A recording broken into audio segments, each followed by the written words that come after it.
সবাই কেমন আছেন? আশা করি সবাই ভালো আছেন। আমাদের এই প্রজেক্টের গ্রেড বিমের কাজ চলমান।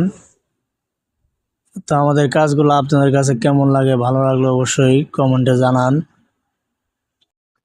এই প্রজেক্টে গ্রেড বিমের সাইজ হলো 12x15, ফাউন্ডেশন দোতলা, ক্লিয়ার কভার আছে 3 ইঞ্চি করে। ও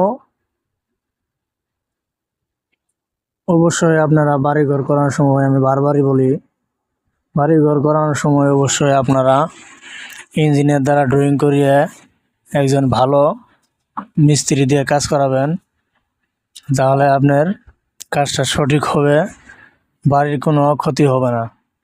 আর আপনারা একটু রেট, যদি দক্ষ মিস্ত্রি দিয়ে কাজ করাতে যান তাহলে একটু রেট বেশি লাগবে। আপনারা কম রেটে কাজ করাবেন, কাজ দিবেন না। কম রেটে কাজ দিলে আসলেই কাজটা ওইভাবে করে দিবে না।